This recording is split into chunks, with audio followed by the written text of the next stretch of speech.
Nous souhaitons bon vendredi à tous ceux qui nous suivent et principalement aux musulmans qui nous suivent. On vous souhaite bonne prière de vendredi. Alors bonjour à tous fidèles téléspectateurs de Bonjour le Faso. Ravi d'être avec vous à nouveau pour le dernier numéro de la semaine de votre matinale sur Savane TV. Bonjour le Faso. Vous le savez, nous sommes installés depuis lundi à Pau pour vous conter l'histoire de la ville de Pau et vous parler également bien sûr du peuple Kassina. C'est dans la rubrique à la découverte de. Aujourd'hui, vous allez avoir le récapitulatif des témoignages que vous avez pu suivre tout au long de cette semaine. Et pour les informations d'aujourd'hui, nous serons avec El Hadj Soumaïla Rabo. C'est le directeur de l'information de Savane Média qui va partager la revue de presse avec nous.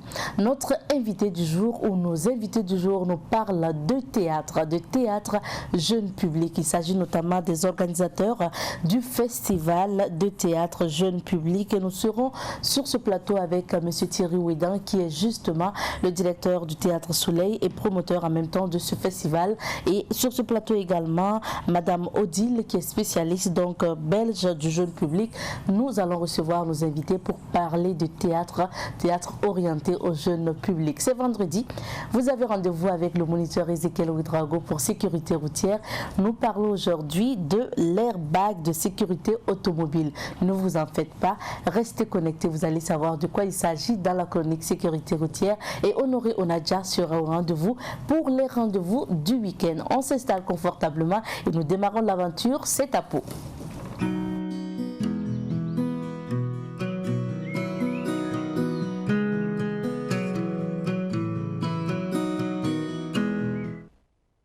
Alors, permettez-nous de vous conduire à environ 145 km de Ouagadougou, notamment dans la région du centre-sud, pour vous faire découvrir l'histoire de la ville de Pau et vous faire découvrir, bien sûr, le peuple Kassina dans la rubrique à la découverte 2. Rappelons déjà que sur l'histoire de la ville de Pau, notons déjà que Pau est une commune chef-lieu du département de Pau dans la province du Naouri. Selon les écrits, la ville de Pau serait créée vers 1500 par des populations gourossi venues du Ghana et du Tchad. Pau est la ville des Kassina, notamment dans la ville du peuple Kassina. Les Kassina constituent une partie du peuple gourossi.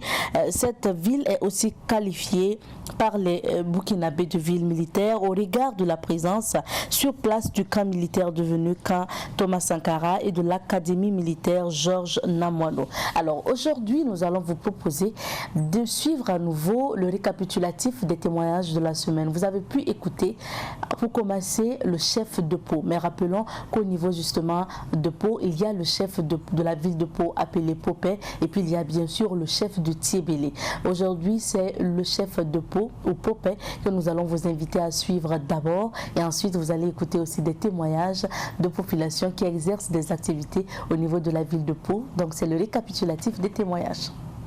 La ville de Pau est située à 147 km de Ouagadougou, dans le sud. Elle appartient à la province du Naouri. C'est une ville des Kassina, mais qui vivent en très bonne intelligence avec de nombreuses ethnies, notamment les Moussi, les Peuls, les Bissa et autres. Dans la ville de Pau, on parle du tout, mais particulièrement du Kassem. C'est notre langue. La date de la création. Oui, c'est une question que les journalistes aiment poser, mais à vrai dire, elle est impossible à déchiffrer pour deux raisons. D'abord, à l'époque, il n'y avait pas d'hommes lettrés, donc il n'y a ni documents sonores ni écrits. Deuxièmement, la ville n'a pas été constituée en un seul jour. Les peuplades se sont rencontrés petit à petit et puis ça finit par faire une bonne population. Les premiers, ce sont les Kassina évidemment. Ce sont les Kassina. Selon l'histoire, nous venons de Kassana, un village situé à cheval entre Léo et l'autre côté de la frontière du Ghana. Mais toujours selon l'histoire, nous sommes passés dans ce village en transit Mais nous ne sommes pas originaires de Kassana.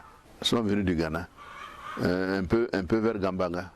Mais elle se passe comme partout ailleurs. C'est une chefferie politique centralisée avec un chef qui donne des ordres à d'autres chefs, avec un chef qui nomme les autres chefs. Nous avons des quartiers, nous avons des secteurs, nous avons des villages. Voilà à peu près comment c'est constitué. Mais je crois que nous sommes en ce moment 25 villages, donc il y a 25 chefs. Moi, je suis le 15e. Moi, je suis le 15e, mon oncle était le 14e, mon père le 13e et mon grand-père le 12e. C'est de père en fils, oui, avec intervention des petits frères ou des cousins. Ce sont des possibilités qui ont été laissées, mais il faut dire qu'elles ne sont pas toujours exploitées efficacement. Nous, les Kassena, nous collaborons étroitement avec l'administration. Parce que nous sommes une de ces ethnies suffisamment pacifiques. De plus, nous avons pris conscience que l'administration est là pour nous.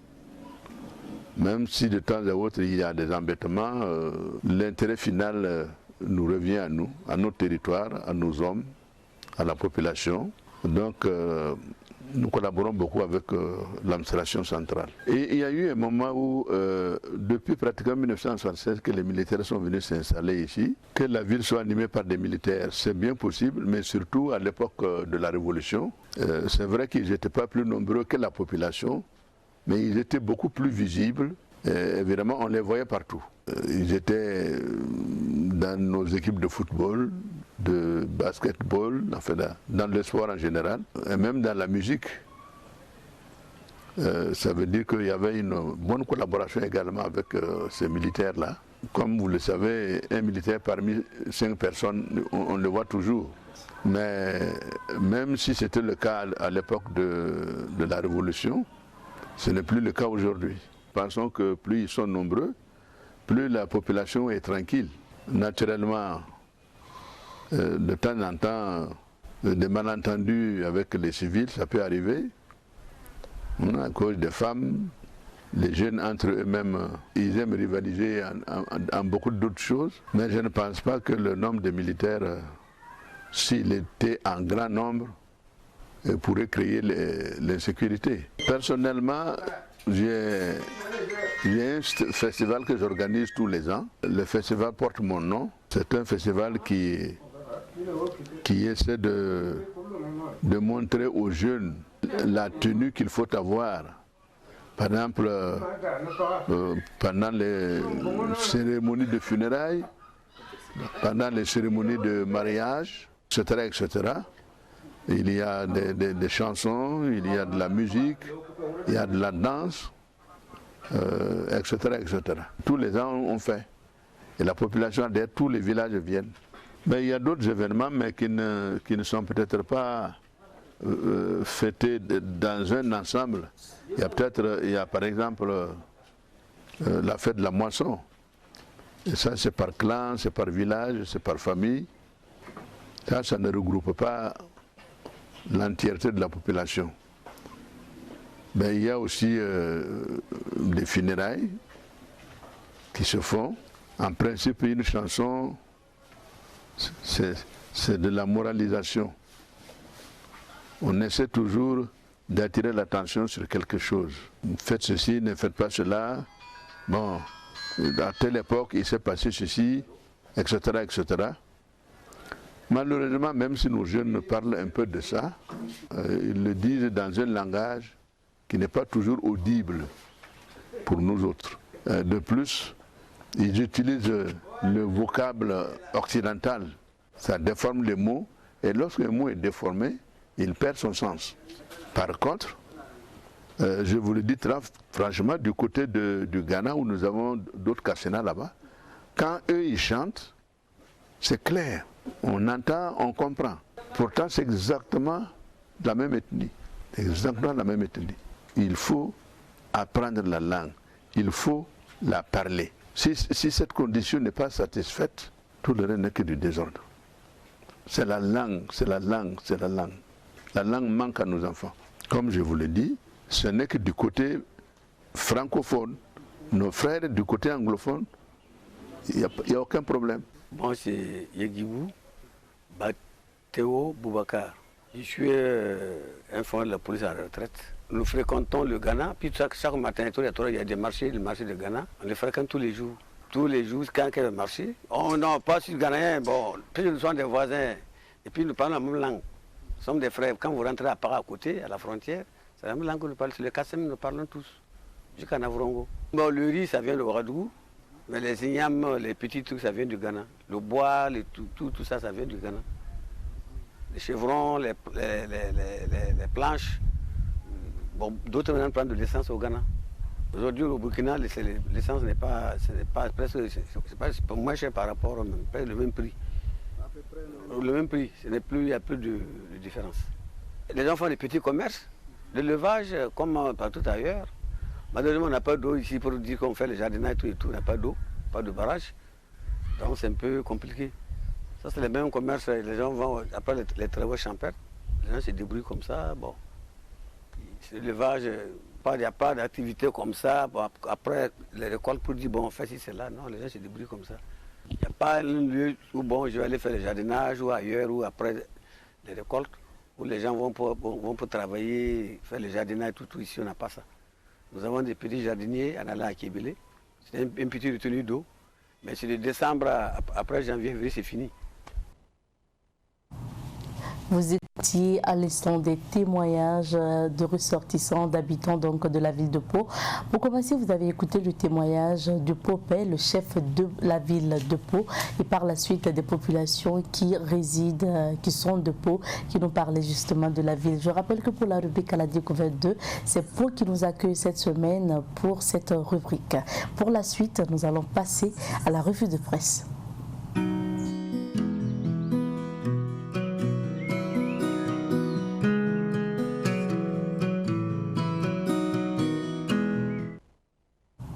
Nous sommes aujourd'hui avec Eladj Smaïla Rabo, le directeur de l'information de Savane Média. Pour la revue, bonjour et bienvenue. Merci Abdeta, bonjour. Bonjour à toutes et à tous. Alors, qu'est-ce qu'on retient de l'actualité aujourd'hui? Essentiellement procès et puis d'autres infos, comme les infos sur la Société burkinabé de télédiffusion. On va en parler. Nous commençons avec l'observateur Palgam. Procès Thomas Sankara, Jean-Pierre Palme et la fameuse table d'écoute. Dans la rubrique Une lettre pour l'AI aujourd'hui, série d'enlèvements sur la RN 22. Mais où est donc passé Mariam Sankara? Omerta autour du coup du procès. Rendez-vous demain avec le RPD, le Rassemblement patriotique pour le développement de Luc Adolphe Tiaou. Éliminatoire mondial 2022, les étalons seront face au MENA et au FENEC. Et puis un bon samaritain nommé Alidou Guébré. Dans le journal Le Quotidien, on peut lire Alidou Jean-Christophe Guébré à la barre. Je n'ai pas établi le certificat de décès de Thomas Sankara dans l'intention de nuire, mais plutôt pour aider. Développement de l'éducation de base et de l'enseignement secondaire, le plan d'action 2021-2025 est validé. Digne d'intérêt, Seba Nord, des individus armés coupent les télécommunications. Seitenga, un douanier enlevé puis assassiné. Mairie de Houndé, des agents sans salaire depuis 6 mois. Région de l'Est, le gouverneur met la population en garde contre les intronisations de chefs coutumiers. Et puis dernier titre à la une de Le Quotidien aujourd'hui, COP26, Xi Jinping adresse une allocution écrite au sommet des dirigeants mondiaux.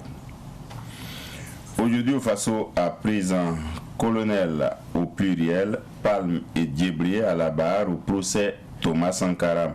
2 accusés qui sont bien défendus. Et puis Issoufou Sarré, président de Lubes TV, aucun d'entre nous ne peut payer les 88 500 000 francs CFA de redevance. Il parle de la redevance TNT.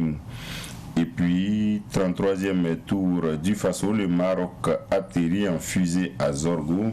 Égalité homme-femme, les acteurs de FGE dresse le bilan des activités éliminatoires Coupe du Monde 2022. Malo convoque 27 étalons pour affronter le Niger et l'Algérie. Affaire Kaougim au Mali, le CNT dit non à la justice. Le pays, à présent, procède de l'assassinat de Thomas Sankara. Si la mention mort naturelle n'est pas exacte pour les victimes, je demande pardon, dit Alidou Guébré, médecin militaire. J'ai conduit une mission française au niveau de la transmission de la gendarmerie, dit Jean-Pierre Palma. Conseil économique et social, le président et les nouveaux conseillers installés. Appel au respect du drapeau national, un combat nécessaire mais difficile. Tour du Faso, la volonté seule n'a pas suffi. Rentrée académique 2021-2022, les inscriptions sont toujours possibles et se poursuivent jusqu'au 30 novembre 2021 à l'Estepo. Issouf Saré, président de Liberté TV, à propos du paiement des redevances de la SBT, nous ne sommes pas des entreprises indélicates, mais point de suspension. Et puis dans la rubrique Popouri, on peut lire lutte contre le terrorisme en Côte d'Ivoire, un Burkinabé activement recherché. Nous terminons avec l'Express du Faso, attaque terroriste, les confidences et les propositions d'un officier de l'armée. Dans la rubrique Autant dit, quelques questions que les Burkinabés ne se posent pas. Tour du Faso 2021, le Marocain El Kouradi Moussine en jaune à Zorgo. Dans la rubrique Vrai ou faux, Aruna Diko aux anciens présidents Ouedraoue et Kafando, et puis à la découverte du port sec de Bobo. Conflit foncier à Poivré, des CVD demandent de relever le chef de brigade de la gendarmerie. Procès des présumés assassins de Thomas Sankara. À aucun moment je n'ai senti des signes de tension entre les 4 leaders de la révolution. Ce sont les propos de Jean-Pierre Palme.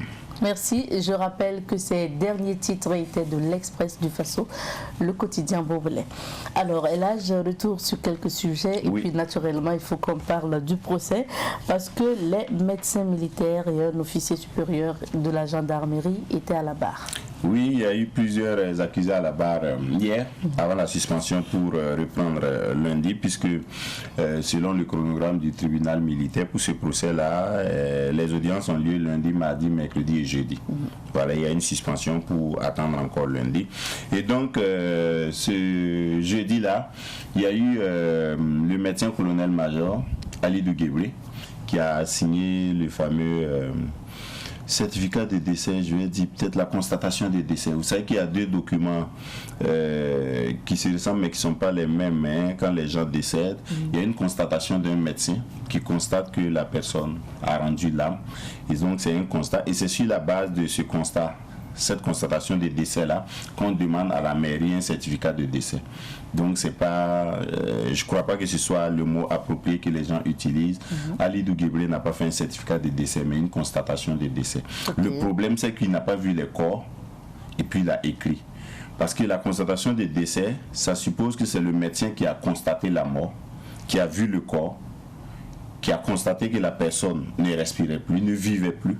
Parce qu'on peut ne pas respirer et puis vivre, voilà, qui a constaté que la personne ne vivait plus, qui établit la constatation de décès, qui dit que telle personne, voilà, à partir de tel jour à telle heure, voilà, ne vit plus, et la raison de la mort, c'est celle-là.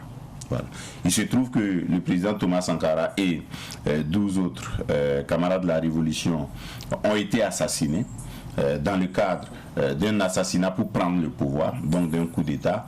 Et puis, 3 mois après, parce qu'entre octobre et janvier, il y a au moins 3 mois. 3 mois après, le médecin colonel-major Alidou Guébré, qui était en son temps médecin commandant de l'armée, a établi une constatation de décès pour dire qu'il était mort de mort naturelle.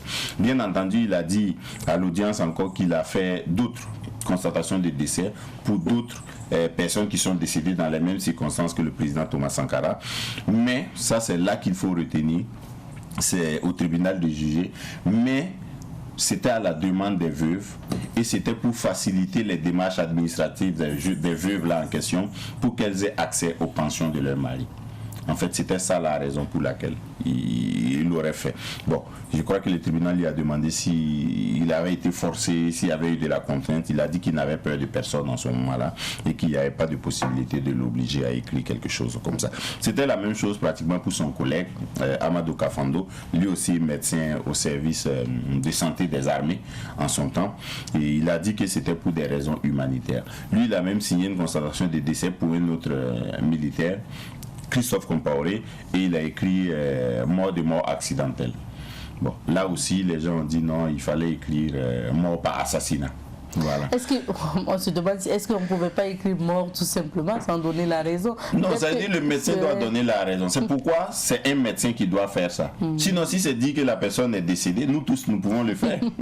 Maintenant, de quoi la personne est décédée? Il faut une personne experte dans la constatation des décès. Quelqu'un qui sait la différence entre quelqu'un qui est mort et quelqu'un qui n'est pas mort. Moi, je ne sais pas la différence. Voilà. Donc, quelqu'un qui est professionnellement habilité à le faire pour dire. Et donc, il faut préciser la raison. Voilà. Et c'est ça qu'on va utiliser après pour la suite des documents qu'on devrait faire pour la personne, si c'est pour la pension, si c'est pour d'autres choses. Voilà. Bon, après eux, c'est passé très vite, hein, il faut le dire. C'était une journée quand même exceptionnelle, prendre jusqu'à 3 accusés. En tout cas, 2 accusés et plus, parce que Jean-Pierre Palm, lui, n'a pas fini. C'est un colonel-major à la retraite de la gendarmerie, ancien commandant de la gendarmerie, juste après l'assassinat du président Thomas Sankara, parce que vous savez que sous la Révolution, le commandant de la gendarmerie, c'était Ousseini Compaoré, qui était récemment ministre de la Sécurité. Voilà, Jean-Pierre Palm est accusé, si les 2 autres étaient accusés de faux en écriture publique, Jean-Pierre Palm est accusé de complicité d'attentat à la sûreté de l'État. Vous savez que chef de la gendarmerie en son temps, ou chef adjoint de la gendarmerie en son temps, normalement il devrait connaître des choses comme ça, parce qu'il gère les renseignements. Mais lui, il a dit au procès là qu'il n'a pas été informé du coup d'État, il n'était pas mêlé au coup d'État, il n'a pas participé au complot qui a abouti à l'assassinat du président Thomas Sankara, même si il était à la fois ami de Blaise Compaoré et ami de Thomas Sankara. Et il dit même avoir connu pratiquement tous les autres leaders de la Révolution avant de connaître Blaise Compaoré. Voilà. Et il dit même que c'est lui qui a présenté Chantal Compaoré à Blaise Compaoré pour la première fois, au passage. Et Jean-Pierre Palm, on l'accuse de complicité d'attentat à la sûreté de l'État, mais dans les détails, on pense qu'il a participé au complot, on pense que ça c'est ce qui est surtout dit, hein, qu'il a accompagné des militaires français pour effacer toutes les traces de communication qu'on aurait pu avoir au niveau de la table d'écoute de la gendarmerie. Vous savez que si vous avez fait des échanges, par exemple, avec des talkie-walkie, avec les moyens de communication de l'armée, il y a des traces. Et normalement, ces traces-là, remontées pourraient permettre de savoir qui a dit quoi, qui a fait quoi dans le coup d'État et tout ça. Et donc, il y a l'hypothèse que Jean-Pierre Palm a participé à l'effacement de toutes les traces de communication qui auraient pu permettre de remonter au complot du coup d'État. Bon, là, il a dit non. Hein. Il a dit non, qu'il n'a pas accompagné des Français. Il a effacé des traces. Je crois qu'il là aussi n'est pas catégorique là-dessus. Bon, en tout cas, la suite de son audition là lundi devrait permettre de comprendre beaucoup de choses, parce qu'il y a encore des zones d'ombre sur. Parce qu'un mois après le coup d'État, lui qui n'a pas été informé du complot là a été parachuté commandant de la gendarmerie. Bon, donc les gens se disent peut-être que c'était pour une récompense, mais à sa décharge, il dit après qu'il a fait 16 ans sans travailler. Et c'est Blaise Compaoré qui avait décidé de le mettre dans cette situation. Bon, donc lui, il pense que s'il avait vraiment accompagné le coup d'État, il n'aurait pas dû subir ça. Sinon, le jour du coup d'État, d'après ce qu'il a dit, lui, il avait mal à la dent. Il a demandé à un de ses amis togolais de l'aider à trouver un centre médical de dentiste pour se soigner. Bon, et puis c'est dans la zone, je crois, des 1200 logements là qu'il a entendu le coup de feu. Et ils se sont habités jusqu'au matin dans une famille Bari, voilà, dans la zone. Et puis, il a appris après qu'ils étaient convoqués, tous les officiers là étaient convoqués pour une réunion le 16 au matin, et donc il s'est rendu là. Bon, on attendra la suite. Deuxième actualité, on parle maintenant de ce ping-pong entre SBT et puis bien sûr les chaînes de télévision. Oui. Vous savez, la SBT, c'est la Société burkinabé de télédiffusion, c'est elle qui nous permet d'avoir le bouquet TNT, la télévision numérique terrestre, donc dans nos télévisions et tout ça. Donc c'est elle qui diffuse les programmes des télévisions. Les télévisions aujourd'hui produisent leurs programmes et puis la SBT diffuse. Et en retour, la SBT attend quelque chose des télévisions. En l'occurrence, 75 millions de francs CFA. Si on ajoute les taxes, ça fait 88 500 000 francs CFA. Les télévisions disent qu'elles ne peuvent pas. C'est autour de pratiquement 8 millions de francs CFA par mois. Les télévisions proposent plutôt 3 millions de francs CFA par mois, soit 36 millions de francs CFA l'année. Voilà, la SBT aussi trouve que ça ne couvre pas ses charges parce qu'elle a beaucoup de charges. C'est pourquoi les télévisions, ayant constaté que la SBT a lancé un ultimatum de 3 semaines pour couper le signal si elle ne paye pas, à travers l'union des éditeurs de services de télévision, a donné une conférence de presse hier pour dire pourquoi les télévisions sont bloquées. C'est parce que les recettes actuelles des télévisions, qui sont bâties sur la publicité et puis éventuellement les couvertures médiatiques, ne permettent pas de couvrir ces charges-là que la SBT demande. Le problème, selon les chefs, les patrons de presse là, c'est le modèle économique de la SBT. Peut-être qu'il faut revoir le bouquet TNT pour faire en sorte que les téléspectateurs supportent les coûts. Donc, que ceux qui veulent regarder les chaînes de la TNT payent quelque chose pour regarder la TNT. Ça permet à la SBT de couvrir ses charges sans que les télévisions ne soient obligées de débourser un euro. Bon, en tout cas, les directeurs de télévision ont proposé ça.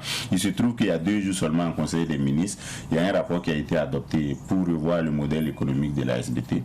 Peut-être que ça va résoudre le problème. Maintenant, pour ce qui est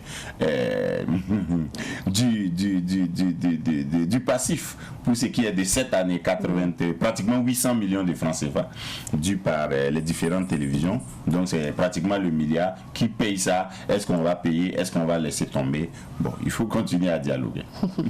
D'accord. On parle maintenant d'immatriculation provisoire des motos et des voitures désormais au Burkina. Oui, le ministère des Transports a lancé hier, à travers son ministre Vincent Dabilgou, un nouveau système d'immatriculation provisoire. Le ministère dit que quand il regarde, il n'y a pas moins de 300 000 motos, des dizaines de milliers de voitures qui circulent sans immatriculation normale. Bon, ce qu'il faut faire, surtout dans la lutte contre le terrorisme, là, il faut faire en sorte que chaque voiture soit immatriculée, ne serait-ce que provisoirement, au moment où la voiture ou la moto saute de chez le commerçant. Voilà. Ça permet au moins d'avoir un nom, un numéro et un propriétaire, et en cas de problème, donc de retrouver la personne. Donc ceux qui ont des motos, qui auront des nouvelles motos, devront payer 9 500 francs, mais le ministère a dit que ce n'est pas les acheteurs, donc les consommateurs, donc les clients qui doivent payer, mais les vendeurs de motos. Voilà, qui doivent faire sortir la moto avec une plaque d'immatriculation W. Voilà. Jusqu'à ce que la personne ait l'immatriculation définitive. Voilà. Et la voiture, c'est la même chose. L'autre cas, c'est que si quelqu'un va à Lomé, par exemple, ou à Cotonou pour s'acheter sa propre voiture pour venir, c'est cette personne qui va payer la plaque provisoire à l'entrée, à la frontière. Voilà, à 12 500 francs pour les voitures. Voilà. Selon le ministère des Transports, hein, ça va aider à éviter les motos, les engins en tout cas qui circulent sans immatriculation et en cas de problème qui ne sont pas repérables. Et ça va permettre de mieux lutter contre le terrorisme. On attendra de voir. Et pour terminer, nous partons au Mali. Les députés disent non à la justice et au gouvernement. Vous savez, il y a le 4e vice-président du CNT, le Conseil national de la transition du Mali, qui ressemble au CNT que nous avons eu ici en 2015. Le 4e vice-président, Issa Kaoudim, qui est un grand tribun, hein, qui parle beaucoup dans les médias au Mali et à l'extérieur. Nous avons tenté même quelquefois de le joindre. Nous n'avons pas pu. Mais c'est quelqu'un qui parle beaucoup. Il a critiqué récemment le Premier ministre malien, à la fois sur les réseaux sociaux et à travers d'autres canaux. Et Issa Kaoudim a fait l'objet d'une arrestation, d'une interpellation par la justice qui l'accuse de propos mettant en cause la crédibilité de l'État, de troubles à l'ordre public et la justice qui a dit qu'elle va le juger. Bon, le problème, c'est qu'on ne peut pas juger un député au terme de la loi comme on juge un citoyen lambda. Parce que le député, il est couvert par l'immunité. Il est protégé en raison de la haute fonction qu'il incarne. Il se trouve qu'au Mali, la justice a précipité les choses et puis est allée directement à la procédure pour juger Issa Kaoudim. Maintenant, il fallait que la procédure revienne au niveau du CNT pour que les députés se prononcent. Pour pouvoir juger un député, il faut que les députés disent est-ce qu'on le met à la disposition de la justice ou pas. Nous, on l'a connu ici plusieurs fois avec, par exemple, Salif Sawadogo, l'ancien ministre de l'Environnement. Il était accusé dans l'affaire du coup d'État. Il fallait que, comme il était élu député, que les députés se prononcent pour le mettre à la disposition de la justice. Et donc, les députés maliens ont dit, du CNT, là, on dit non. Nous, telles que les choses sont allées vite là, nous, on n'est pas d'accord pour lever son immunité pour qu'il soit jugé parce que c'est un député que nous, on juge responsable. Voilà, sur 120 et quelques, ils étaient plus de 100 à voter contre la mise en accusation de Issa Kaoudim. Je crois que c'est une bonne leçon à la justice malienne et au gouvernement malien. Parce que Issa Kaoudim, d'après ce qu'on dit, c'était un porte-parole de l'imam Mahmoud Diko, mais il est très favorable aux décisions du président Assimi Goïta. Par contre, il est très critique vis-à-vis du premier ministre Choguel Maïga, ce qui est curieux. Bon, mais il ne faut pas faire des règlements de compte. S'il y a quelque chose à lui reprocher, il faut passer par les procédures normales et suivre toutes les procédures pour qu'elles ne soient pas entachées de discrédit. Oui. Merci. Merci beaucoup. Alors, restez avec nous. Nous allons faire le tour de quelques vides d'affaires. C'est pour découvrir les couleurs du temps. Émission dans la chronique sécurité routière aujourd'hui, nous parlons de l'airbag automobile. Alors, vous allez savoir de quoi il s'agit juste après ça.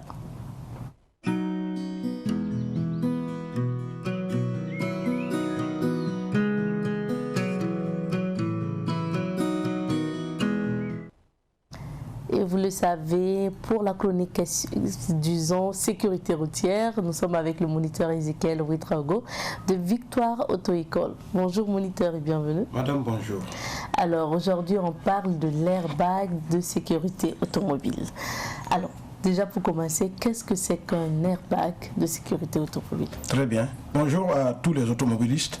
Aujourd'hui, donc, nous allons nous adresser uniquement aux automobilistes. Donc, l'airbag, c'est un équipement important qui a eu sa contribution dans le salut des vies dans des accidents consommés dans le monde. Chaque année, l'OMS fait son rapport d'accidents en tenant compte de la contribution de l'airbag. C'est un équipement important et qui fait partie de ce qu'on appelle la sécurité passive. Comme la ceinture de sécurité. Ce sont des équipements de sécurité passive automobile qui ont leur importance dans le salut des vies lors d'un accident de circulation. Lorsque l'accident est consommé alors qu'on est en voiture, ces équipements-là, l'airbag peut intervenir pour permettre donc de sauver des vies et limiter donc les blessures graves donc aux passagers. Donc l'airbag dans le monde a eu vraiment sa grande contribution dans le monde entier. Alors donc même aux États-Unis, l'airbag agit. En France, l'airbag agit. Malheureusement, c'est au Burkina. Les usagers y ont encore, les automobilistes y ont encore l'importance donc de cet équipement dans les voitures. Ignore ou oui. Bon, il faut connaître d'abord pour pouvoir l'utiliser. Justement. Comment justement on peut reconnaître la présence de l'airbag au niveau des automobiles et puis où est-ce que justement l'airbag se situe? Très bien. Alors si vous circulez en voiture aujourd'hui, toutes ces voitures qui nous parviennent de partout, le monde, et 10 francs sur les voies, beaucoup sont équipés d'airbag parce que l'airbag a fait ses preuves en matière de sécurité routière. Regardez par exemple la diapo 2. Et au niveau de la diapo 2, nous pouvons voir clairement où sont localisés les airbags. Vous voyez par exemple ici, le conducteur a un airbag pour lui au centre du volant. C'est que vous voyez. Alors, repérer un airbag dans une voiture est simple. Vous verrez toujours l'écriture SRS ou bien airbag. Donc, qui cible certaines zones dans la voiture. Vous voyez par exemple côté passager, vous voyez cette zone-là encadrée en rouge là. SRS ou bien airbag. Cette inscription-là, dans certaines zones d'une voiture, donc vous rappelle la présence de l'airbag à ce niveau. Aujourd'hui, on a des airbags frontaux, on a des airbags même au niveau des chaises, vous voyez, pour protéger les bras. Donc l'airbag a connu une évolution dans les voitures aujourd'hui. Aujourd'hui, on parle d'airbag de toit. Vous voyez, même le toit de la voiture, aujourd'hui, est équipé d'airbag. Tout ça pour sauver des vies lorsque l'accident est consommé. Voilà un peu comment repérer l'airbag dans une voiture. C'est assez simple. Dès que vous voyez SRS ou bien airbag, cette inscription-là dans une zone, ça vous dit, ça vous rappelle que l'airbag existe à ce niveau. D'accord. Voilà. Alors, peut-être qu'avec les images, justement, on va voir plus de quoi il s'agit exactement. Bien sûr. Alors, comment, justement, en cas d'accident, on peut faire pour actionner ce dispositif ou actionner l'airbag? Très bien. L'airbag, il est automatique. L'airbag, c'est un système électronique, un système informatique mis en place sur les voitures. Vous n'avez pas besoin d'actionner un bouton. Lorsque l'accident arrive une seconde. Donc, vous n'avez pas le temps d'actionner un bouton. Les fabricants ont installé le système de sorte que, en cas d'accident, il est autonome. Il se déploie selon l'ampleur du choc. Voilà, donc on n'a pas un bouton pour déclencher l'airbag. Est-ce qu'on peut revenir à l'image passée? Parce que à travers cette image, on voit que c'est comme un ballon. Voilà, exactement. C'est voilà un ballon. Un peu ce qui se... Oui, voilà c'est comme un ballon tout simplement voilà. gonflable. Voilà. Et puis justement, quand il se déploie, oui. le ballon est gonflé. Et puis voilà, ça protège un peu au niveau donc, voilà, du visage. Oui. Et je pense que l'autre image, on voit que c'est pas encore déployé. Voilà. C'est ça. Ou bien c'est non, c'est déjà déployé et c'est dégonflé. En réalité, l'airbag, lorsqu'il se déploie, vous voyez l'illustration à gauche là, c'est une illustration. Sinon, dès qu'il se déploie, aussitôt il se dégonfle, comme l'illustration au niveau de la droite. Ah, d'accord. Voilà, donc il ne laisse pas gonfler comme ça, sinon il risque d'étouffer l'usager. Vous voyez, non? Donc, c'est un tissu spécial, généralement équipé de petits trous aux alentours. Alors, lorsqu'il se déploie, il doit se dégonfler automatiquement. Sans l'intervention du passager. Oui, mais on se demande quand même, moniteur, d'où vient l'air pour gonfler justement ce ballon? Très bien. Alors, effectivement, c'est la question que beaucoup d'automobilistes se posent. Et l'airbag provient de l'aéronautique. Il ne provient pas d'abord des autos. C'est depuis 1953 qu'un certain John Ettrick, un Américain, c'est lui qui fut le premier à déposer un brevet sur l'airbag, ou encore en français, coussin gonflable. Alors, d'où provient cet air? Les spécialistes, les experts disent qu'on utilise des produits qu'on appelle propergol solide. Voilà, les propergol solides, c'est un produit proche du carburant des fusées. Alors, lorsqu'on plie le tissu, on le pose par couche sur le tissu que vous avez vu déployer. Et maintenant, ce tissu que vous voyez là est connecté avec un câblage électrique. En cas d'accident, il y a une étincelle qui parvient là-bas et qui brûle ce produit-là, et tout de suite on a l'air qui gonfle le sac.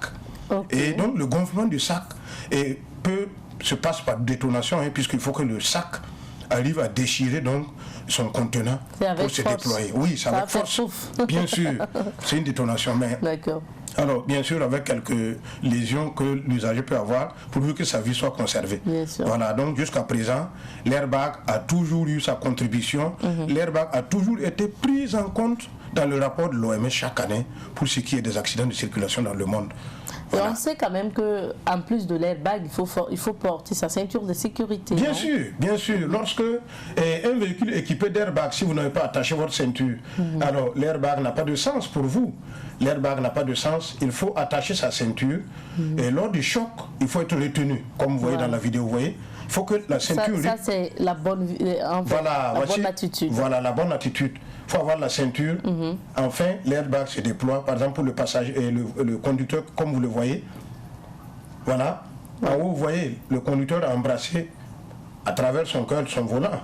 Et en bas, c'est la bonne attitude. Il faut attacher correctement sa ceinture pour pouvoir bénéficier de l'action de l'airbag dans votre voiture. Sans la ceinture de sécurité, l'airbag est très dangereux pour vous-même, puisque vous devez être retenu pendant qu'il se gonfle. D'accord. Voilà. Alors, l'airbag, justement, après son déploiement, comment le rendre fonctionnel à nouveau? Alors, malheureusement, chers automobilistes, et beaucoup peuvent déjà le témoigner, ceux qui ont été déjà victimes d'accidents où l'airbag s'est déployé, il est à usage unique. On n'a pas encore une technique pour le plier à nouveau avec ce produit qu'on appelle propergol solide, des produits pyrotechniques. Si vous appelez à la NASA, ils vous donneront plus de détails. Voilà. Donc, dès qu'il est déployé, il n'est plus utile. il faut peut-être commander un kit complet d'airbag. Voilà, pour réinstaller et réinitialiser le système pour qu'il soit de nouveau fonctionnel. Alors, moniteur, maintenant, au cas où l'airbag est défaillant, comment le conducteur peut, par exemple, le savoir? Au niveau de la diapo 6, voilà, très bien. Vous voyez là, les fabricants, donc, ils ont prévu un témoin, ou encore on appelle cela un pictogramme, vous voyez, qui s'affiche au tableau de bord. Si ce témoin s'affiche continuellement alors que vous êtes en train de conduire, il vous informe que le système de fonctionnement de l'airbag est défaillant, sans préciser si c'est la boîte noire ou sans préciser c'est où. C'est juste par diagnostic qu'on peut l'épeler, où est le défaut et le corriger. Il ne doit pas rester affiché continuellement. S'il est affiché continuellement dans votre tableau de bord, sachez bien que lors d'un accident, vos airbags peuvent ne pas se déployer. Donc c'est dangereux. Vous n'allez pas profiter du déploiement de l'airbag lors d'un accident si ce témoin reste affiché à votre tableau de bord. Donc on peut remarquer ça. Oui, bien sûr, c'est remarquable. Moniteur, pour les véhicules en fait qui sont au Burkina Faso, parce qu'on sait qu'il y a moins de véhicules vraiment, on va dire quoi, de nouveaux véhicules. Il y a plus de véhicules au revoir. Oui, au revoir la France, bien sûr. Des voitures qui ont déjà été utilisées. Voilà. Est-ce que pour ces véhicules-là qui se retrouvent ici, qui ont déjà été utilisés, c'est des au revoir quelque part, est-ce que ces véhicules-là ont des airbags? Bien sûr. Ces véhicules-là... Mais on ne remarque pas. Bien sûr, voilà justement. Alors, vous voyez par exemple, pour tous les élèves qui passent à Victoire Auto-École, ils ont toute l'intégralité du cours sur les airbags. C'est un exemple. Donc vous voyez par exemple des futurs conducteurs, ils sont déjà informés depuis l'auto-école, depuis le Victoire Auto-École. Alors beaucoup d'automobilistes réussissent au permis, et ils commencent à conduire, ils ne savent pas qu'est-ce que l'airbag, comment il fonctionne. Alors donc, on n'a pas le choix, si nous voulons que les accidents diminuent, il faut que les conducteurs comprennent l'importance de cet équipement, comment bénéficier du déploiement de cet équipement. Ça veut dire que vous pouvez l'avoir dans votre véhicule, même les véhicules qu'on achète déjà utilisés. Absolument. Peut-être qu'on voit pour qu'on puisse savoir si c'est en bon état, pour que vous puissiez actionner. Voilà, justement, vous voyez les voitures vendues au Burkina aujourd'hui, la plupart des voitures sont équipées d'airbag. L'airbag, c'est de la monnaie courante dans les voitures. C'est parce que les gens ne savent pas. Voilà, les gens ne savent pas et ils ne savent pas comment ça fonctionne. Sinon, l'airbag, c'est de la monnaie courante. L'automobiliste étant au volant doit repérer tout de suite combien d'airbags se trouvent dans sa voiture. Voilà, c'est le minimum. Parce que l'airbag, ce n'est pas seulement pour le conducteur, il peut avoir... Non, bien sûr, même les passagers arrière. Aujourd'hui, il y a les airbags latéraux à l'arrière. Pour les passagers arrière, si l'airbag a évolué jusqu'au toit, oui, jusqu'au toit, on a des airbags, les latéraux, les portières, il y a des airbags. Tout ça pour amortir des chocs au niveau des bras en cas d'accident. Donc, et limiter les dégâts corporels pour quand même permettre de sauver des vies. Donc l'airbag est un équipement important dans les voitures. Au Burkina, l'airbag également fonctionne comme aux États-Unis, fonctionne comme à Paris. Voilà. Alors cette image me permet de prendre le cas par exemple des enfants. Qu'en est-il justement de l'utilisation de l'airbag et surtout la sécurité des enfants? Très bien, comme vous le voyez, et de plus en plus au Burkina on voit que nous sommes en train de... on n'a pas le choix, il faut suivre la loi, il faut copier aussi ceux qui sont développés. Nos enfants et nos petits-enfants de plus en plus on les attache sur un siège pour bébé comme vous voyez. Alors pour l'attacher, il faut savoir que s'il y a un airbag, comme vous le voyez en haut, encadré, ici, l'enfant est dos à la route. Vous voyez? Voilà, dos à la route. Et peut-être maman est à côté au volant. Et l'enfant est attaché dos à la route. Dans ce cas-là, il faut débrancher l'airbag. Sinon, en cas d'accident, le coussin va se dégonfler, le coussin va se déployer et pousser le bébé contre le siège. Voilà. Donc, il faut le débrancher pour qu'en cas d'accident, il ne se gonfle pas pour pousser le siège pour bébé contre le siège où il est installé. Ce sont des précautions à prendre. Oui, c'est des précautions. Donc, vous voyez, les usagers, les automobilistes doivent le savoir. Installer votre bébé, c'est très bien. Mais si vous devez l'installer devant, dans une zone où il y a un airbag, il faut le débrancher. Si vous ne pouvez pas le débrancher, allez-y au garage. On va démonter, vous montrer comment débrancher. Voilà. Pour que vous puissiez vous déplacer en toute sécurité. Ce sont des précautions à prendre. Oui, et comme disait quelqu'un qui, tout de suite, il a percuté un autre véhicule, ses airbags sont déployés. Pour lui, il descend, il dit gloire à Dieu. Dieu a envoyé un miracle dans sa voiture. Parce qu'il n'était pas au courant qu'il y a des airbags dans sa voiture. Vous voyez là. Alors, moniteur, notre temps est terminé. quand même pour ceux qui ne connaissent pas, l'airbag du moins, et quand un accident intervient du moins et que les secouristes arrivent, quelles sont les précautions aussi à prendre? Parce qu'après, quand les gens arrivent et qu'ils voient ça, ils ne connaissent peut-être pas. Très bien, merci. Et retenez une chose, vous savez, par exemple, au Burkina ici, et nous sommes encore humanistes. Tout de suite, lorsqu'il y a un accident, on veut aider. Ah oui, nous voulons aider. C'est une bonne chose. Mais lorsque un accident implique des voitures ou des airbags se sont déployés, faites attention parce que certains airbags peuvent ne pas se déployer. Et peuvent se déployer en retard. Donc en ce moment, il faut être prudent. Si on peut déconnecter la batterie, alors ça vous met tout de suite en sécurité avant d'intervenir. Sinon, si vous faites vite pour faire sortir les passagers, alors qu'un airbag n'est pas déployé, il peut se déployer sur vous. Il vous coincez davantage et vous risquez de faire partie des victimes. Donc, il faut faire attention. Trouvez les moyens pour débrancher la batterie si c'est possible. D'accord. Voilà. Merci moniteur. Exercice pour finir. L'exercice du jour, alors là c'est la semaine de la révision des airbags automobiles. C'est bien compris. Voilà un point. Pour ceux qui ont des automobiles. Ceux qui ont des autos, dans tous les cas, nous tous on en aura. D'accord. 2, 3 ou 4. Alors on va circuler avec laquelle on veut. Inch'Allah. Merci bien moniteur. Voilà, de rien. Moniteur Ezekiel Ouedraogo de Victoire Auto-École, nous passons le bonjour à tous ceux qui nous suivent depuis justement vos agences. Alors nous parlions de l'airbag de sécurité automobile. C'est l'occasion donc pour nous de vous inviter à réviser justement ce dispositif au sein de vos véhicules. À présent, nous allons continuer avec cette émission. D'ici là, nous allons recevoir nos invités sur ce plateau. Mais en attendant, nous allons accompagner le moniteur avec langue fourchue, puisque chaque lundi, mercredi et vendredi, vous avez rendez-vous avec Patrick Gampené pour langue fourchue.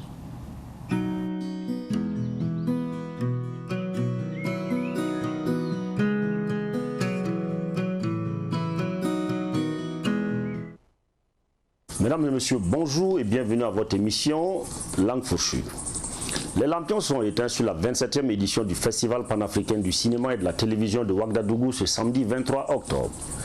Malgré toutes les difficultés, le nouveau patron du FESPACO et son équipe ont su relever ces défis en organisant cette biennale du cinéma africain qui n'a pu se tenir en février-mars en raison de la pandémie de Covid-19.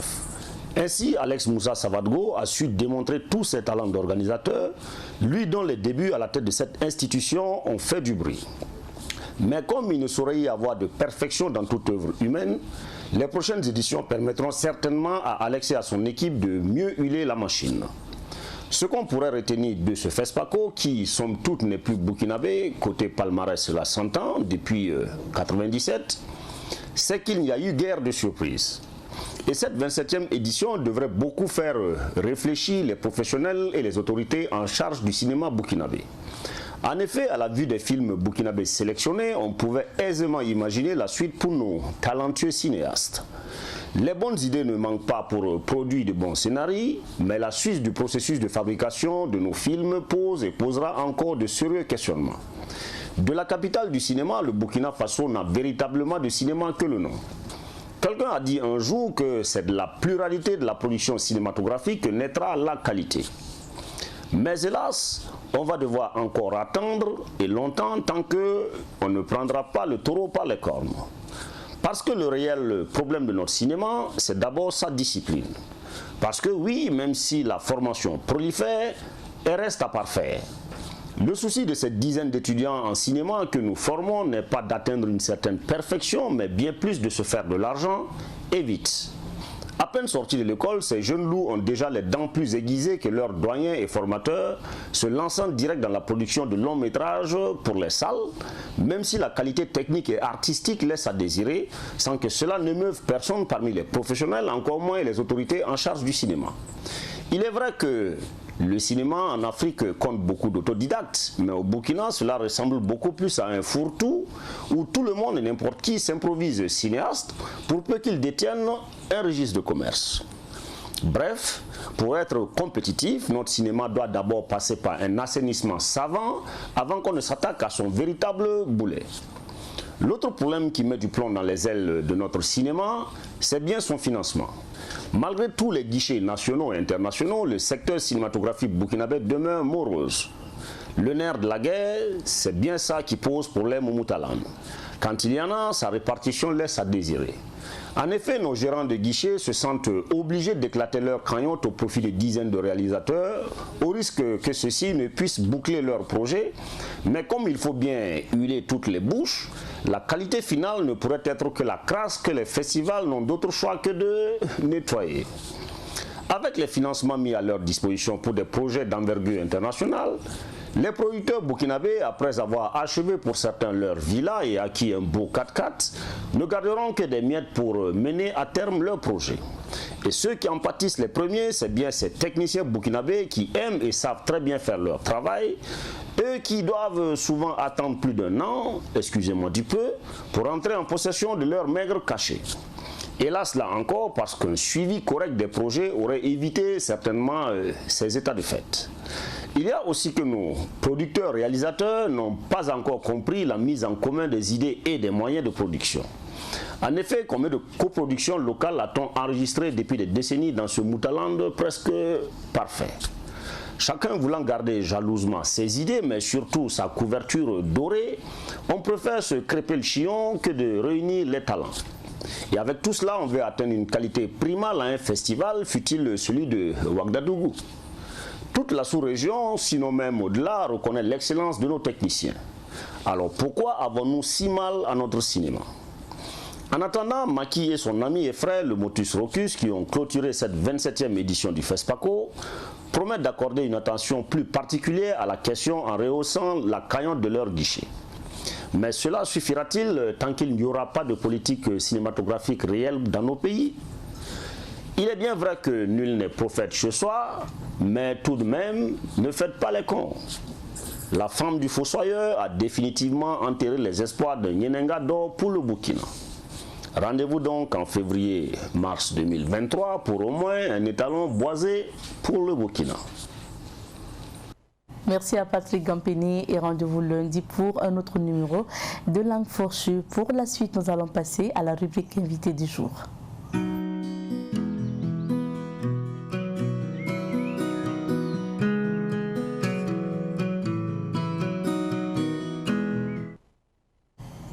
Aujourd'hui, nous parlons du Festival de théâtre jeune public, en abrégé PAGE. Et nous recevons sur ce plateau M. Thierry Ouidan. Il est le directeur de PAGE, le Festival donc, de théâtre jeune public, par ailleurs directeur du Théâtre Soleil, un espace de théâtre burkinabé.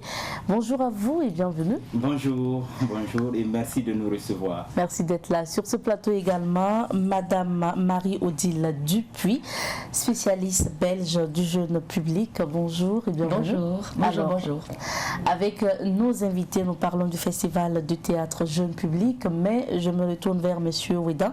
Vous êtes, disons, le promoteur et le directeur donc, du Théâtre Soleil. C'est un espace déjà de formation en théâtre, de diffusion, production donc, de spectacles, à l'instar bien sûr d'autres espaces de théâtre au Burkina Faso. Mais quelle est la particularité du Théâtre Soleil, justement? Le Théâtre Soleil travaille beaucoup au développement du jeune public au Burkina Faso. Je dirais que le Théâtre Soleil a pour objectif de contribuer à l'insertion des arts dans le programme scolaire. Et pour nous, notre objectif, c'est de permettre à tous les enfants d'avoir accès à l'art et surtout au spectacle de qualité de leur âge. Ok. Alors, Madame Dupuis, spécialiste belge du jeune public.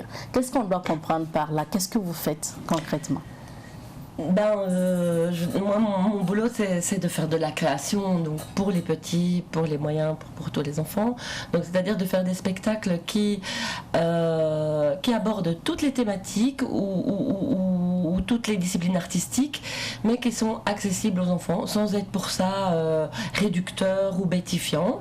Donc, des spectacles qui considèrent l'enfant vraiment comme une personne intelligente et capable de recevoir et d'apprécier fort. Il s'agit notamment de spectacles de théâtre uniquement ou bien vous mélangez bien sûr avec d'autres arts? Alors ce qui est intéressant justement, c'est que de plus en plus le théâtre jeune public mélange toutes les disciplines. Donc effectivement on a le théâtre, mais on a la marionnette très souvent qui s'intègre de plus en plus dans le spectacle. qui permet des tas de choses qui permet d'aborder les sujets de façon parfois avec plus d'humour ou avec plus de cruauté, avec d'autres moyens les enfants. Que les comédiens, ce qui intéresse les enfants, exactement. Et puis bien sûr la peinture, l'art plastique, la danse, tout ça le théâtre jeune public est très très complet. Il y a vraiment toutes ces disciplines en font partie pour ouvrir en fait, mais comme nous adultes en fait c'est la même chose. Nous adultes on adore les spectacles où il y a un peu de tout, où il y a ce mélange de techniques. Je pense que les enfants sont pareils à nous. Simplement la particularité c'est que c'est accessible, c'est qu'ils puissent rentrer dedans, s'y sentir bien, s'identifier aux personnes qu'il y a sur le plateau et s'y retrouver en fait et découvrir quelque chose et donc passer un moment magique qui leur permet de comment je vais dire de grandir un peu en fait, hein, d'avoir, c'est pas toujours au moment du spectacle que ça se passe, c'est parfois après en fait. Les choses rebondissent dans la tête des enfants et puis ça fait et ça fait des futurs spectateurs aussi adultes. Alors Monsieur Oueda, on parle maintenant du festival de théâtre jeune public. Présentez-nous ce festival. Le festival Page est une plateforme de théâtre jeune public consacrée aux enfants, à la jeunesse et aux familles. C'est important pour nous de développer un festival consacré aux tout petits parce que depuis un certain temps, il est très difficile pour les enfants de 2 ans ou de 3 ans d'avoir accès à des spectacles de qualité de leur âge. Et pour nous qui souhaitons développer la consommation culturelle dès la base, nous avons pensé qu'il était bien de mettre en place une plateforme dédiée au spectacle vivant. Et voilà la naissance des partages artistiques pour la jeunesse, Page. Alors, Madame Dupuis, oui. Pourquoi vous décidez justement de vous joindre à ce projet Page, à ce festival? Ok, alors donc moi je suis la directrice du Théâtre des Quatre Mains, qui est une compagnie de théâtre jeune public belge, et j'ai rencontré Thierry déjà et le Théâtre Soleil depuis un certain temps. Et ce qui m'a séduit et touché dans le projet du Théâtre Soleil, c'est justement qu'on met l'enfant au centre. Ce que j'ai pas toujours trouvé, ce qu'on ne trouve pas souvent en fait, je vais dire ici. Et moi ça m'a fort interpellée. Je me suis dit ok, au Théâtre Soleil il y a un beau lieu, il y a un vrai public d'enfants parce qu'on a les enfants du quartier, les familles du quartier, ils sont là réellement, ils connaissent cet endroit, ils s'y sentent chez eux, ils sont là comme à la maison en fait. Et donc il y a une espèce de communauté de jeunes publics qui existe. Et donc nous, si on investit pour venir jouer, parce que bien sûr ça nous coûte et on a dû batailler pour avoir des moyens, trouver, rentrer des appels à projets dans tous les sens pour avoir les moyens de venir ici, puisque voilà, nous aussi on doit payer nos comédiens, etc. On doit avoir les moyens pour venir. C'est parce qu'on s'est dit, ok, là, on va réellement toucher des enfants. Si on vient jouer ici, si on vient mettre nos moyens au service de ce projet-là, on va réellement toucher des enfants et on va réellement en créer quelque chose. Aider Thierry à en créer quelque chose. Il y a encore beaucoup de boulot, parce que, voilà, mais nous, en fait, le théâtre jeune public, chez nous, il a émergé en Belgique depuis une 50aine d'années, et en France. Et donc, bon, moi, j'étais quand même pas là il y a 50 ans, mais enfin, il y a 40 ans, j'y étais. Et j'ai vu l'émergence de tout ça. C'est un très long chemin. Et donc là, pour nous, c'est particulièrement intéressant de voir ce tout début du chemin ici à Ouaga. Et nous, on peut voir maintenant aussi les retours en fait, de ces enfants qui ont vu du théâtre jeune public il y a 30 ans et qui maintenant sont adultes et qui emmènent eux-mêmes leurs enfants, etc. Et il y a une réelle, un réel enracinement qui s'est fait chez nous. Et voilà, moi j'espère que ça va se passer comme ça ici. Maintenant, on va parler du programme ou les activités. Quelles sont les activités qui sont prévues lors de ce festival? Les activités, nous avons des diffusions de spectacles pour les maternelles dans la matinée et les CP dans l'après-midi. Et nous avons des spectacles à partir de 19h pour les familles. Et chaque soir jusqu'au 7, nous avons des spectacles tous les soirs et dans la matinée aussi. Sauf le dimanche dans la matinée qu'on n'a pas de spectacle. Nous avons aussi des formations pour la jeunesse, des formations professionnelles. Nous accueillons actuellement plus d'une 40aine de jeunes en jeu d'acteur, en marionnette, la création pour la petite enfance, en régie lumière. Pour tout cela, nous appelons notre plateforme partage artistique, parce que c'est un cadre de partage de savoir, et voir des jeunes burkinabés apprendre auprès d'autres personnes qui ont déjà l'expérience, cela contribue au développement de notre projet, et surtout permet aussi à ce jeune-là d'avoir de quoi s'en occuper demain. Donc, mais est-ce qu'on peut avoir une idée quand même des spectacles qui seront proposés au public? Ça a déjà commencé? Ça a déjà commencé. Donc, ça veut dire que déjà on ça a déjà des commencé. spectacles. Oui. Quels sont les spectacles que vous avez quand même retenus qui vont passer durant ces jours? Bon, on a Pinocchio le Kikirga, qui est une coproduction de la Belgique et du Burkina, du théâtre des Quatre Mains et du théâtre Soleil. Nous avons Tiebele, qui nous vient de la Belgique, du théâtre de la Guimbarde. Nous avons Ukielelini, qui nous vient de la France, de la compagnie Scapa, accompagné par le théâtre Massalia. Nous avons une production du théâtre Soleil, Le Guérisseur. Nous avons Yam Niyam, ou le renard, ou le corbeau et le renard, de la compagnie Yiligré. Nous avons Jonglemania de Yenenga Circus.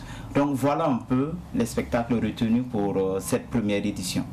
Et cette année, pour cette première édition, Madame Dupuis, est-ce que vous avez ramené un spectacle forcément, ou bien plusieurs spectacles?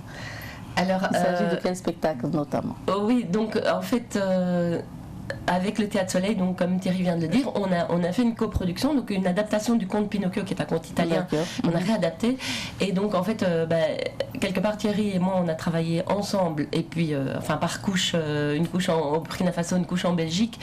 Et là vous avez quoi? Vous avez des artistes de deux pays, des comédiens de deux pays? Voilà, exactement. C'est ce que je voulais rajouter à ce qui vient d'être dit, c'est que enfin en tout cas 2 parmi les 3 spectacles européens qui sont ici sont des spectacles où on a des artistes vraiment africains et européens sur le plateau, et c'est ça que je trouve aussi très très riche, c'est que c'est un festival aussi qui montre cette diversité sur le plateau, aussi bien chez vous que chez nous quand ces spectacles jouent chez nous. C'est tellement important, rien que ce message-là, je trouve qu'il est essentiel à faire passer, c'est la diversité en fait et le mélange des cultures. Il est intéressant. Pour les rencontres professionnelles, les ateliers de formation et autres, est-ce qu'il y a des conditions de participation? Non, les ateliers sont, je dirais, ouverts aux jeunes qui souhaitent vraiment participer, et personne ne contribue parce que c'est des moments de partage, et les formateurs ont accepté de donner leur savoir, de partager leur savoir avec les jeunes. Donc c'est gratuit pour tous les jeunes qui souhaitent participer. D'accord. Et le public cible justement de ce festival, ce sont les enfants, vous avez dit, mais aussi les jeunes. Et surtout les parents. Surtout les parents. D'accord. Hier, par exemple, nous avons eu l'honneur de recevoir l'école maternelle Wenkouni, et on avait les enseignants, on avait les encadreurs, tout le monde. On avait aussi des familles qui sont venues avec. Voilà, c'est vraiment toute la famille, c'est les parents, c'est les enfants, c'est tout le monde. Parce qu'il nous faut nécessairement construire ensemble. Et si l'enfant a la possibilité de voir des spectacles maintenant, je pense que cela ne peut que l'aider à construire sa propre personne et à développer son imaginaire. Le festival a débuté le 3 novembre. Oui. Aujourd'hui, ça veut dire qu'il se poursuit aujourd'hui jusqu'au 7 novembre, c'est-à-dire dimanche. Oui. Aujourd'hui, est-ce qu'on peut avoir le programme de cette journée? Déjà à 9h, nous avons Ukielelini pour les tout petits. C'est un spectacle? Oui, c'est un spectacle de peinture, de théâtre. Et à 10h30, nous avons Tiebele, un spectacle aussi de peinture et de théâtre. Et à 15h, nous avons Yam Niyam de la compagnie Yiligré du Burkina Faso. Et dans la soirée, à partir de 19h, nous avons Tiebele qui revient pour les plus grands. Et on a à 20h30 Jonglemania qui est un spectacle de cirque. Donc voilà un peu ce que nous avons au programme aujourd'hui. Pour aujourd'hui. Et puis bien sûr, vous pouvez revoir les mêmes spectacles les autres jours. Les autres jours, oui. À venir. Oui. Quelles sont maintenant les conditions pour avoir accès peut-être au Théâtre Soleil ou participer ou suivre les spectacles? Oui. Si par exemple vous venez en famille avec plus de 3 enfants, c'est les enfants seulement, vous prenez en charge, mais vous-même, c'est gratuit pour vous, les parents. Voilà. Donc nous encourageons les parents à venir avec toute la famille. Personne ne doit rester à la maison. Nous devons venir soutenir les pages, nous devons soutenir notre culture et permettre vraiment aux enfants d'avoir accès à ces spectacles-là. Parce que quand vous dites que vous prenez en charge les enfants, mais les parents rien, mais justement, on prend en charge comment? C'est-à-dire que quand un parent vient avec 3 enfants, déjà, il paye 3 tickets de 500 pour les donc enfants. C'est 500 par voilà, enfant. 500 par enfant. Et lui-même, c'est gratuit. Voilà. Mais maintenant, s'ils sont 2, bon, c'est pour soutenir le festival, il prend son ticket et l'enfant aussi prend son ticket. Mais s'ils sont 3, au-delà de 3, vous ne payez pas un ticket. D'accord. Maintenant, quelles sont vos attentes avec ce festival ou avec justement cette rencontre de partage artistique des jeunes? Moi, mes attentes, c'est vraiment d'abord, là, maintenant, sur ce festival-ci, de toucher un maximum de public et d'entraîner un maximum de gens dans cette dynamique dont Thierry vient de parler, ça c'est certain. Et puis, à moyen terme, c'est d'aider à instaurer quelque chose, un festival professionnel, de plus en plus professionnel, essayer de soutenir le Théâtre Soleil dans cette démarche de professionnalisation qui est vraiment très difficile, qui coûte cher. Ça veut dire donc soutenir le Théâtre Soleil dans cette reconnaissance au niveau des pouvoirs publics pour que vraiment ça devienne une évidence que l'art à l'école doit trouver sa place, que l'art doit trouver sa place à l'école, que c'est aussi important que les mathématiques ou la lecture. C'est aussi important parce que c'est aussi un vecteur de développement. Moi, si je dois regarder tous les Africains qui sont chez nous en Europe, la plupart vivent plutôt de l'art, enfin il y en a énormément qui vivent de ça. C'est vraiment essentiel et c'est votre force en plus, je pense, ici au Burkina Faso. Donc c'est essentiel de développer ça. Vous avez un potentiel mais qui nous touche énormément et je pense qu'il est urgent de développer ça au niveau de l'enfance. Donc si nous on peut contribuer à ça et qu'à moyen et long terme de vraiment ancrer ce festival, le faire, permettre qu'il soit reconnu, donc venir nous déjà avec des spectacles de qualité qui ont une expérience, parce que c'est vrai qu'on a des années d'expérience dans le théâtre jeune public, pour doucement amener ces jeunes. Moi j'ai rencontré toute l'équipe de Thierry, il y a là une quinzaine de jeunes artistes, enfin ce sont des jeunes qui font partie de la formation théâtrale de Thierry, ils ont un potentiel magnifique, mais voilà, ils sont tous bénévoles. Ce serait fantastique de professionnaliser cette équipe, voilà, de l'ancrer, que ça puisse vraiment devenir l'équipe Théâtre Soleil qui organise ce festival. Voilà, c'est le premier festival, donc moi mon objectif c'est vraiment de pouvoir tout pour que ça continue. Voilà. Alors, monsieur Ouida, première édition, très souvent pour les festivals, la première édition, ce n'est pas facile. Est-ce que vous avez eu de l'accompagnement ou quelles sont les difficultés que vous avez rencontrées ou rencontrez toujours dans l'organisation de ce festival?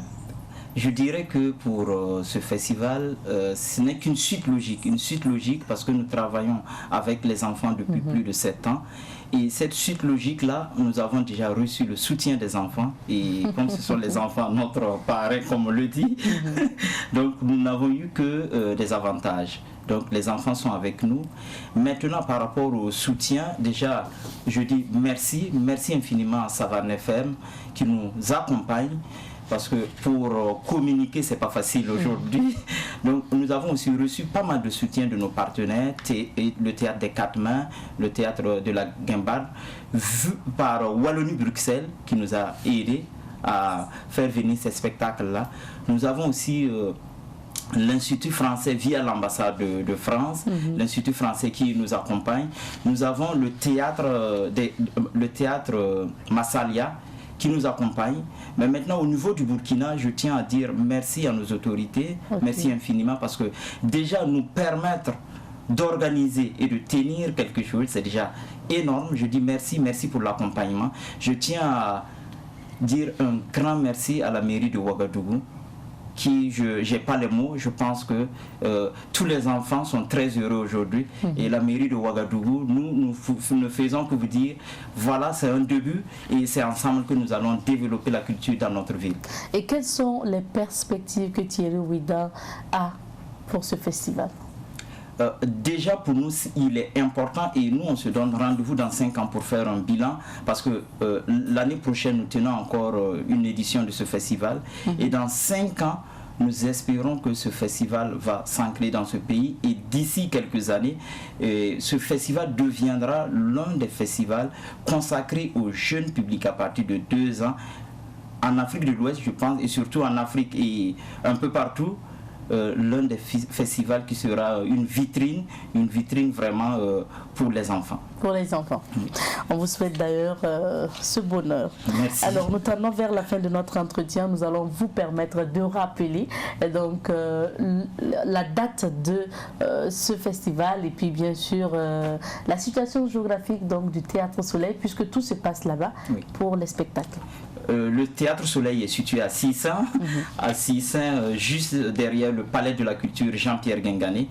Donc nous sommes dans un quartier populaire où la population est chaleureuse et je vous invite à venir à Sissin. Vous allez voir, c'est magnifique. Le programme, nous avons des spectacles de marionnettes, des spectacles de peinture, des spectacles de cirque au Théâtre Soleil ce matin et ce soir.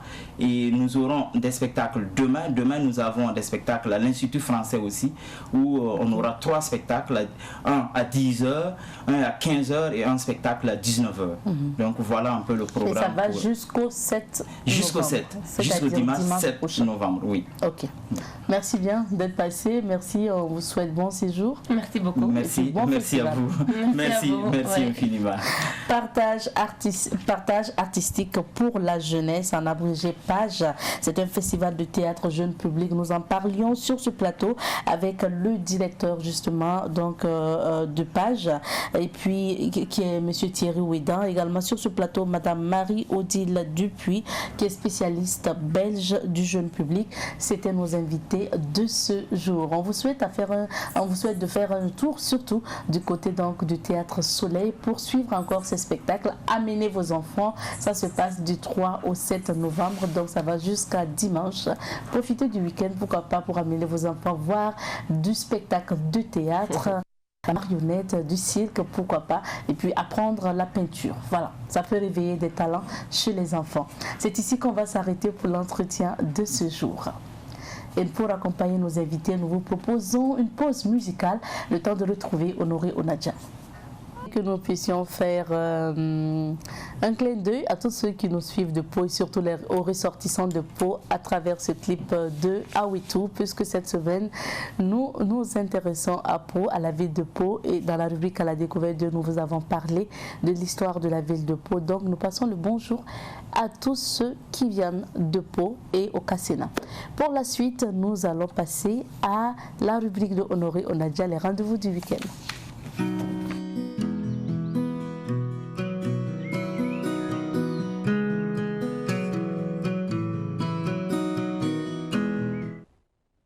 Il est bien installé sur ce plateau. Honoré, bonjour et bienvenue. Bonjour à toi et merci de me recevoir. Merci d'être là. Tu es bien installé maintenant? Oui, tout à fait. D'accord. Et c'est parti. Go pour les rendez-vous du week-end. Et nous débutons par ce One Woman Show de Adel Badolo. Tout à fait, il faut lui dire que juste après la vague des One Man Show, ben voilà, cette fois-ci c'est pas un One Man Show qu'on va vous proposer, mais cette fois-ci c'est un One Woman Show que l'on va vous proposer avec une artiste qui n'est pas des moindres, une vraiment qui déménage, une qui a cette manière à elle de vous emporter, une qui a cette manière là de faire voyager l'humour du Burkina Faso, qui n'est autre que Adel Badolo. Alors c'est elle qui vous donne rendez-vous déjà demain du côté du Sénaza pour son One Woman Show. Alors écoute bien, le thème qui est réservé pour ce One Woman Show là, mariage catastrophique d'une Kiza. Bon, si la Kiza sont à l'écoute maintenant, bon, comment votre mariage va être catastrophique? C'est la reine scène, je pourrais dire, celle-là même qui porte comme ça, qui se fait valoir comme une Kiza, c'est celle-là même qui vous demande de la rejoindre demain du côté du Sénasa pour ce One Woman Show. Et notez bien que ce One Woman Show, elle ne sera pas seule, elle sera accompagnée d'artistes humoristes aussi qui vont venir l'accompagner. Et le mot de passe, tout simplement, pour avoir accès à cette belle salle du Sénasa, c'est tout simplement débourser la somme de 5 000 francs et 10 000 francs. Et l'heure qui est retenue, c'est à partir tout simplement de 20h. 20h pour retrouver sur la même scène Adèle Badolo. Elle ne sera pas seule, elle sera accompagnée d'autres artistes qui vont venir l'accompagner. Mais je vous dis que quand Adèle Badolo est dans la place, ben, les Kiza venaient prendre des conseils. Bon, pourquoi pas, si les skinny sont à côté, si les femmes de forte corpulence sont à côté, venez prendre les conseils pour que tout simplement les Kiza ne vous arrachent pas votre mari. Elle va vous distiller quelques conseils, elle va vous montrer comment... Non, les femmes de dedans seront contentes parce que la Kiza, la reine des Kiza, va se marier en fait. Elle se marie même, elle va donner quelques conseils. Bon, le rendez-vous il est pris pour demain. Venez découvrir tout simplement ce One Woman Show qui vous sera proposé par Adèle Badolo. Nous l'avons d'ailleurs reçu sur notre plateau, c'était mercredi, avec Augusta Palenfo qui est la promotrice justement de ce One Woman Show. Rendez-vous demain. Honoré, autre chose, nous nous intéressons au programme de l'Institut français.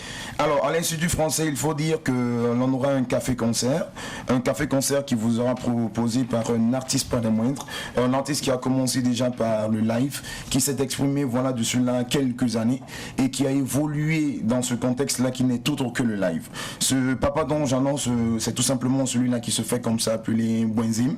C'est celui-là qui va se produire du côté de l'Institut français, précisément ce soir à partir de 19h du côté de la cafette. L'entrée elle est libre et gratuite. Effectuez le déplacement pour vivre pleinement cette prestation en live de ce grand monsieur qui fait beaucoup pour l'avancée de la culture de Burkina Faso. Donc l'Institut français, c'est ce soir un café-concert avec Bwenzim à partir de 19h. D'accord, un café-concert. Oui. Donc on est servi en humour, on est servi en musique. On est servi. Et le cinéma alors? Le cinéma, c'est tout simplement le rendez-vous que l'on donne du côté du Ciné Burkina. Ciné Burkina, l'accoutumé qui a cette magie-là de vous offrir les films qui ont eu des francs succès en salle de ciné. Alors, le Ciné Burkina, depuis un certain temps, a décidé de vous permettre de vivre et de vivre pleinement le 7e art ce soir. Et ce, depuis le premier, le film que l'on vous propose aux séances de 18h30, 20h30 et 22h30, c'est le film de Irène Tassambedo qui est tout simplement intitulé La Traversée. La Traversée qui a eu, il faut le reconnaître, un franc succès. La Traversée, oui, c'est le titre de ce film. Et il faut reconnaître que ce film a eu une mention spéciale au FESPACO 2021. Donc c'est ce film-là que l'on vous propose. Un film vraiment de grande facture. Un film qui raconte un peu les péripéties que traversent ces jeunes-là à la conquête de l'Eldorado quand ils s'en vont du côté de l'Europe. Pourquoi pas, si ici on peut s'investir, si on peut s'initier pour réussir quelque chose, je pense qu'il serait bon qu'on reste au pays ici. Alors Irène Tassambedo a décidé de le faire, de faire revivre ces moments d'émotion, ces moments de partage là, avec plusieurs personnes vraiment qui traversent je peux dire la mer pour rejoindre l'Eldorado. Alors pourquoi pas, déplacez-vous pour voir un peu le périple que ces personnes croisent. Et je pense qu'à la sortie de ce film là, chacun de nous va tirer une leçon qui on se mettra dans la tête qu'on peut essayer d'innover au Burkina Faso ici. On n'a rien à envier à l'Europe. Et tout simplement, c'est ce film là que l'on vous propose aux séances de 18h30, 20h30 et 22h30, bien sûr pour un prix d'entrée de 1500 francs et 2000 francs. La Traversée. La Traversée. D'accord, Honoré, nous irons au Ciné Burkina. Et pour ceux qui ne souhaitent pas sortir, qui souhaitent rester ce week-end à la maison et suivre la télévision de nouvelles idées, c'est-à-dire Savane TV, qu'est-ce que vous nous proposez? Ce que l'on vous propose, c'est un rendez-vous demain déjà à partir de 8h pour ceux-là qui sont des fans de Savane Média, ainsi bien qu'à la télé qu'à la radio. On vous propose votre émission que vous aimez tant, cette émission qui passe à partir de 8h, qui n'est toute que 100 minutes pour comprendre. 100 minutes comprendre, qui va recevoir comme ça une association de transporteurs, mais bien sûr une association de commerçants. Et le thème sur lequel ils vont débattre, c'est tout simplement la réouverture des frontières terrestres. Parce que cela, il faut dire que ça apporte un handicap au Burkina Faso. Comment tout un chacun de nous pouvons contribuer comme ça pour faire rayonner le commerce, comment nous pouvons faire contribuer pour faire rayonner le transport au Burkina Faso.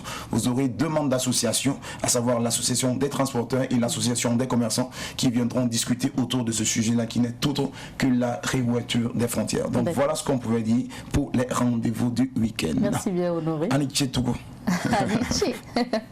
Et à vous aussi, téléspectateurs fidèles de Bonjour le Faso, nous vous disons Alice Baraka, merci. Et à lundi, parce que c'est fini pour aujourd'hui et pour cette semaine. Merci de votre fidélité et merci à l'équipe de réalisation de cette semaine. Et rendez-vous lundi pour d'autres aventures, un autre site à découvrir, des informations et de nouveaux invités.